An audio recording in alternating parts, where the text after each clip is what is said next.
주님의 십자가 사랑 우리 제촉하시네. 복음 들고 예루살렘 향해 일어나 너 거침없이 나아가라. 영원한 주님의 십자가 사랑 우리 제촉하시네.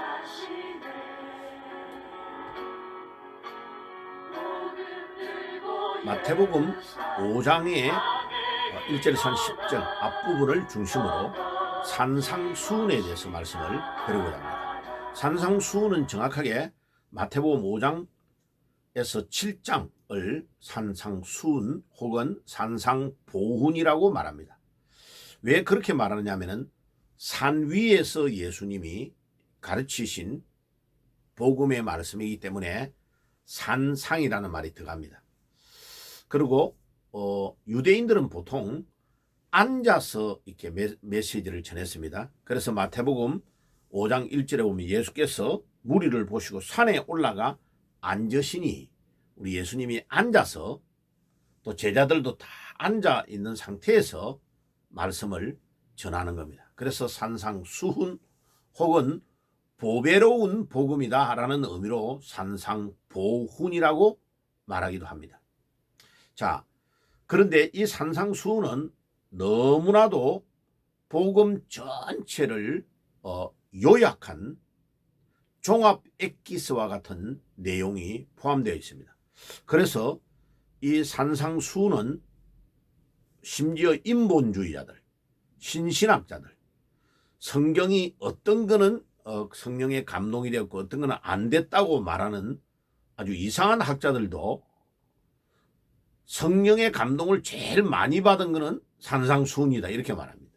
그럼 제일 적게 받은 거는 어디 있냐 이러면 역대기 하에 보면 사람 이름만 나오는 아담, 셋, 에녹 이래가지고 1장, 2장이 전부 사람 이름만 나오는 장이 있죠.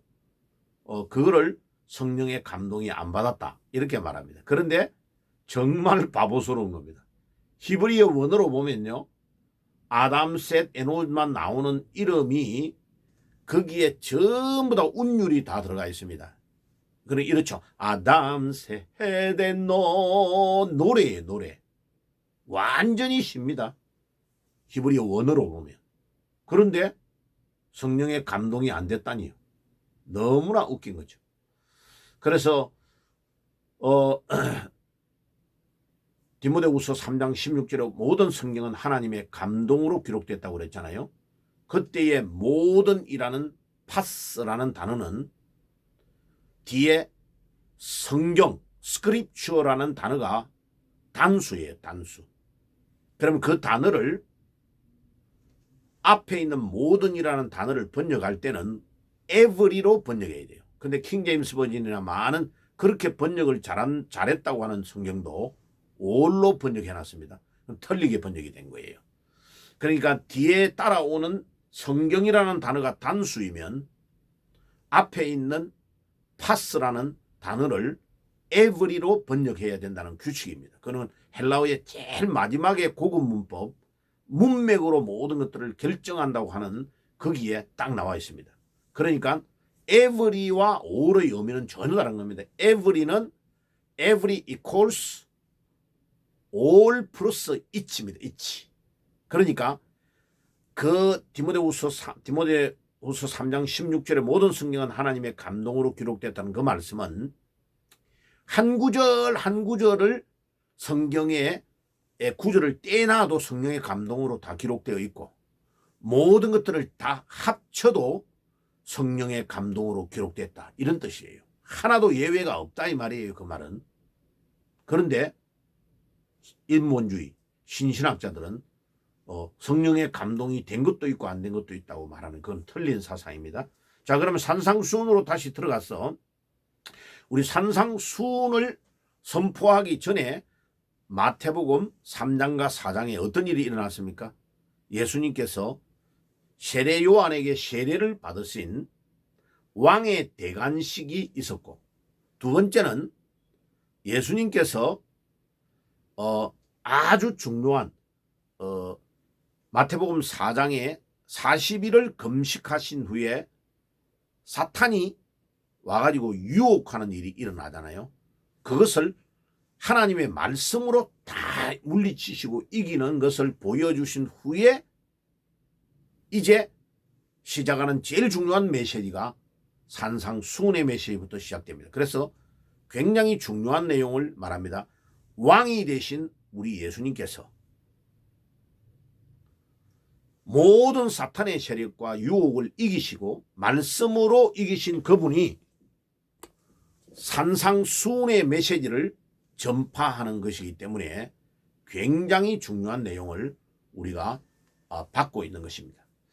그 다음에 이제 이 산상수훈의 중요한 내용에서 산상수훈을 받는 대상자들은 누구냐면 그 당시에 너무나 힘들고 어렵고 암흑과 같은 시기에 메시아를 간절히 기다리고 고통을 받는 사람들을 향하여 이 복음의 메시지를 주시는 겁니다. 두 번째는 가장 2000년 전에 가까이 있었던 12 제자들과 70인 제자들, 예수님을 늘 따라다니면서 삶과 복음을 배워서 증거하려고 했던 제자들에게 주시는 말씀. 그 다음에 마지막은 주님의 재림 때까지 이 복음을 기다리고 오직 예수님 한 분으로 만족하며 살려고 하는 주님의 백성들을 향하여 이 산상수훈을 주는 겁니다. 그래서 이 산상수훈은 천국에 들어가는 하나님의 모든 백성들이 가져야 될 믿음이고 우리 신앙에 너무나 중요한 보훈이다. 복음과 같은 교훈의 말씀이다. 보배 같은 교훈이다 라고 정리를 하면 되겠습니다. 자, 그러면 왜 산상수훈을 8복 혹은 7복이라고 말하느냐 하면은 먼저 복이라는 이 단어 마카리오이스라는 단어인데 이 마카리로이스라는 이 단어는 굉장히 중요한 의미를 말합니다. 그냥 물질적으로 너무 많이 부유해지니까 마음이 편하네. 이제 마음이 여유가 있어졌어. 이런 복을 말하는 개념이 아닙니다. 아주 영적이고 깊이 있는 신앙의 내용을 의미하는 복의 개념입니다. 이 마카리오이스라는 단어는 굉장히 의미가 깊은 의미를 말합니다. 그게 디모데전서 1장 11절, 그 다음에 디모데전서 6장 15절에 이 마카리오이스를 설명하고 있는데 마카리오스라는 단어인데 이 단어는 복음이라고 말할 때 이 단어를 디모데전서 1장 11절에 사용하고 있고 6장 15절에는 예수님이 바로 복이다라고 말합니다. 그러니까 디모데전서 6장 15절은 예수님이 만왕의 왕이요 만주의 주이신 복이시다 라고 말할 때 마카리오스라고 말합니다. 그러니까 얼마나 중요한 의미입니까 이 단어가. 그죠? 그러니까 여러분들 오늘 말씀을 듣는 여러분들 모두가 이 복을 받으시기를 주님의 이름으로 축복합니다. 자, 그것뿐만 아니고 이 중요한 복은 그러니까 예수님 한 분을 소유하면 우리에게 기쁨, 감사 모든 것들이 충만되는 복을 말합니다. 그래서 잠언의 주제가 지혜잖아, 지혜. 근데 지혜가 우리가 말하는 지식적인 것을 말하는 게 아니고 그 지혜는 예수님을 말합니다. 보세요. 거리에서 광야에서 지혜가 부르는 소리에 귀를 기울이라. 그 지혜 안에는 장수가 있고 그 안에는 모든 평강이 있고 기쁨이 있고 지혜가 보물보다 더하다. 금보다 더 귀하다. 지혜 안에는 장수가 있고 모든 게 다 있다고 그러잖아요. 그죠? 그 지혜는 예수님을 보고 하는 말입니다. 그러니까 이 산상수훈의 복은 오직 예수님 안에 있는 모든 것들을 누리는 자, 예수님 한 분을 누리면 모든 것들을 다 가지는 복을 가지는 기쁨, 감사, 평안, 충만을 말하는 복을 말합니다. 굉장히 영적이고 내면에 깊은 의미를 가지고 있는 복을 말합니다. 자, 그러면 여기에 심령이 가난하다는 팔복 중에 제일 첫 번째 심령이 가난하다는 말의 의미가 뭘까요?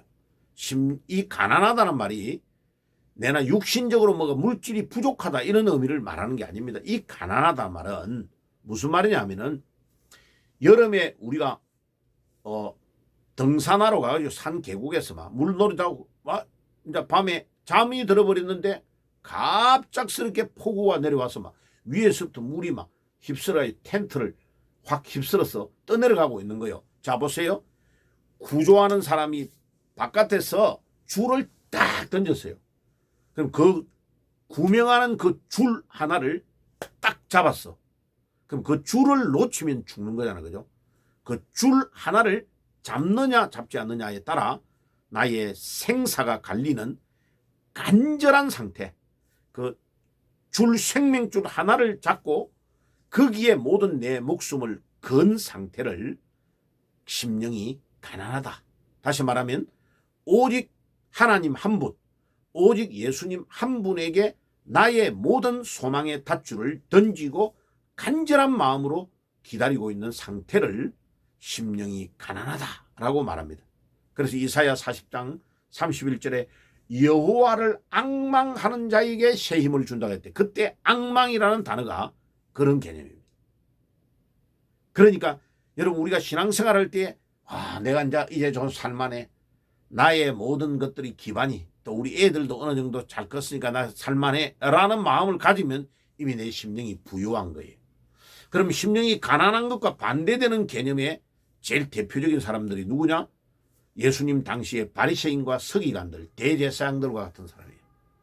그들은 자기들이 굉장히 기득권에서 누리고 있으면서 자기들은 율법적으로 삶을 잘 지키고 있다고 하고 길거리에 나가서 기도할 때도 다른 사람들 다 들으라고 외식하며 기도하는 심령이 부유한 사람들이었습니다.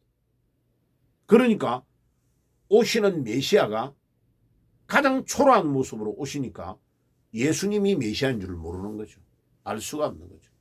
다시 말하면 다니엘서 7장 14절에 영광의 주로 오신다고 하시는 그 말씀은 재림의 왕으로 오실 분인데 구약 성경의 다니엘서 7장 14절에 메시아를 이들은 기다리고 있는 거죠. 그래서 유대인들의 도구마에 빠져가지고 로마의 속국으로부터 자기들을 건져줄 메시아가 올 거야라는 것으로 머리 안이 충만되어 있기 때문에 너무 부유하기 때문에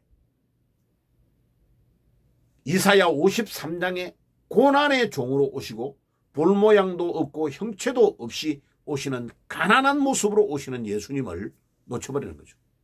이사야 53장의 메시아가 초림으로 오실 메시아인데 그들은 재림으로 오실 메시아인 다니엘서 7장 14절에 예수님을 메시아를 기다리고 있는 거죠.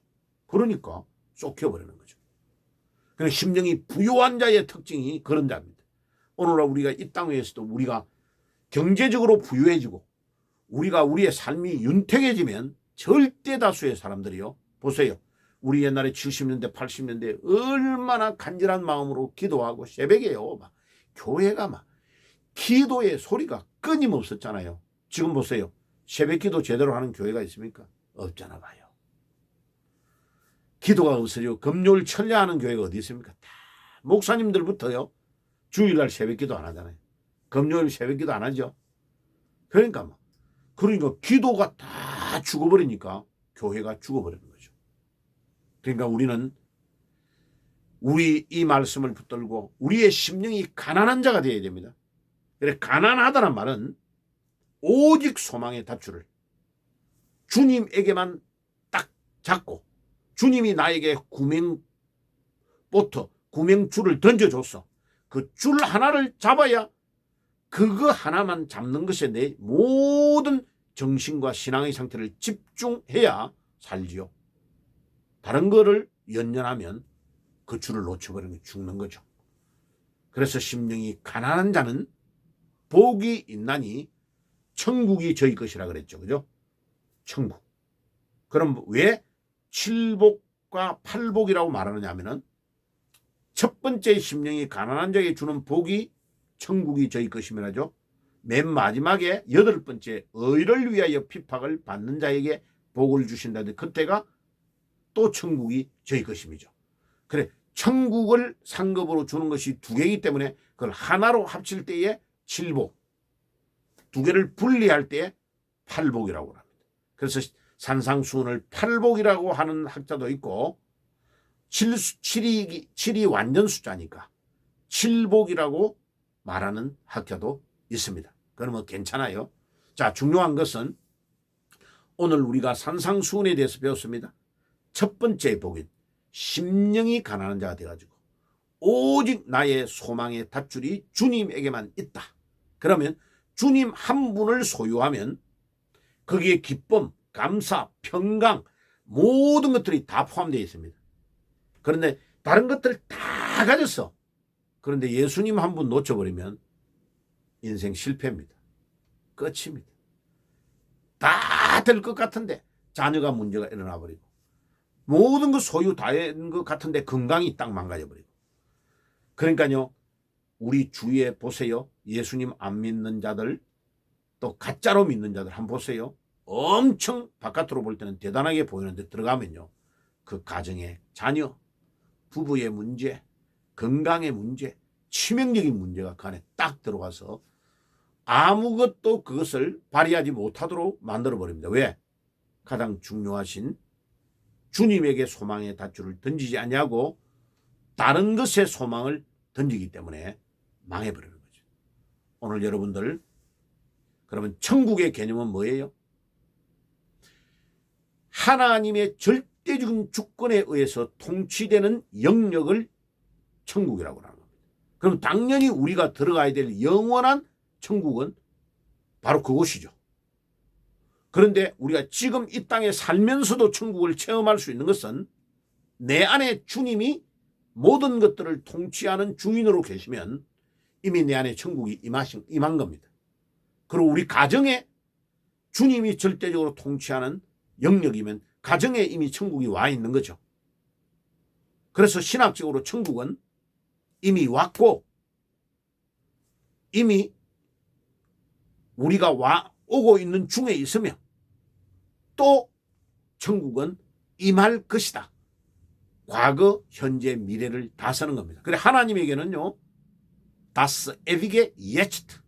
하나님에게는 영원한 현재밖에 없습니다. 하나님은 영어에서 말하는 12시대가 없어요. 하나님은 항상 현재의 시제로 우리에게 천국을 누리게 하시는 것입니다. 이 땅 위에서 천국을 누리는 자만이 영원한 천국에 들어갈 수 있는 자격이 있는 것입니다. 여러분들 모두 심령이 가난한 자가 되어 영원한 천국을 지금 누리고 다음에 천국에 들어가는 축복이 있기를 주님의 이름으로 축복합니다. 아멘. 기도하겠습니다. 하나님 우리 아버지 감사합니다. 오늘도 산상수훈에 대해서 말씀을 나누었습니다. 주님 오늘도 잘 박힌 목과 같이 이 말씀이 바뀌고 우리의 심령을 변화시키는 능력의 말씀이 되게 주옵소서. 예수님의 이름으로 기도드리옵나이다. 아멘. 지금은 우리 주 예수 그리스도의 은혜와 하나님 우리 아버지의 사랑하심과 성령님의 교통하심이 오늘도 예수님 한 분만으로 만족하며 심령이 가난한 자가 되어 천국을 우리의 것으로 소유하는 축복을 누리기를 소원하는 모든 주의 백성들 머리 위에 지금부터 영원까지 항상 함께 계실지어다. 아멘. 영원한 주님 십자가 사랑 우리 제초하시네. 복음 들고 예루살렘 향해 일어나 너 거침없이 나아가라. 영원한 주님의 십자가 사랑 우리 제초하시네.